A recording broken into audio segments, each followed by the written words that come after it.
We decided to call the house a treehouse because it is up amongst the trees. It is up close and very personal with some trees. A lot of people said we couldn't build this close to trees and keep them alive, but we're happy to say we have done. And not only are they alive, but we've planted some more. So there's even more trees than when we started. And the trees that are here are all doing well, aren't they? Yeah, I mean, they're thriving. I mean, we're probably couple of metres. I mean, you can reach out and touch some of the trees on the next floor. So, I mean, we couldn't get any closer to the trees, but and we had to use the piece of land in the best way that we could. We didn't want to put the largest thing, but we wanted to put a reasonable sized house in amongst the trees, so we had to do that carefully and delicately. Jon saw the plot of land first, and it had been for sale for probably 18 months, 2 years. Yeah, absolutely, yeah. And nobody wanted to buy it. It was very overgrown, neglected, it was unloved.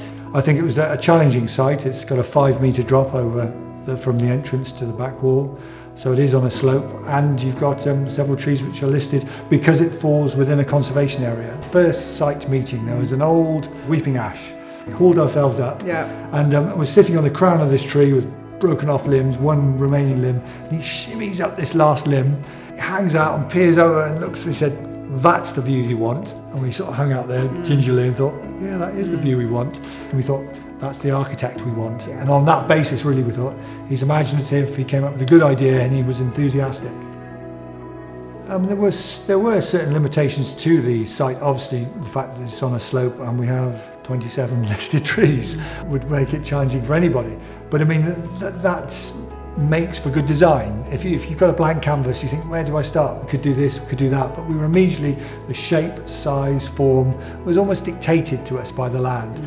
So we had to prove to planning how we would protect the trees. So they gave us very specific conditions about tree protection, root protection. We had to have all the roots mapped out. We had to have special matting that protects the roots during the building process. A bat survey, obviously lots of tree surveys, wildlife surveys. Slow worms, newts, badgers. So we had to prove that we could move in and not upset the ecology that was there originally. So we've got several additional bat boxes.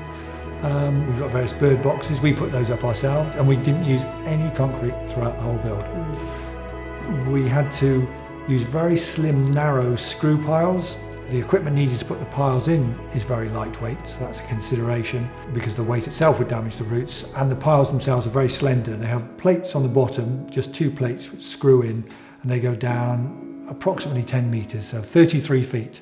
There's 16 piles, and the building stands on those. So it was a light touch, very small piles, and very quiet. And we're not, again, if we're driving piles this close to listed buildings, there's the impact of that shock load in the ground. So on all counts, it's a very quiet, a slow process.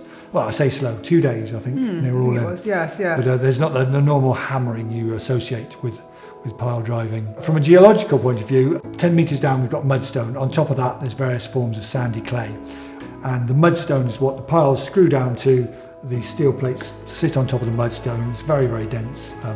It's almost like dark grey rock, but slightly muddy in texture. And the piles will sit on top of that mudstone. So that's what the house is actually sitting on. Effectively, almost 60 feet from the top to the bottom, but there's 33 feet, 10 metres of piles beneath us. The restraints we had on the plot really were a benefit, and I think if you start with that outlook, you get a better building, and I'm very, very pleased with what we ended up with.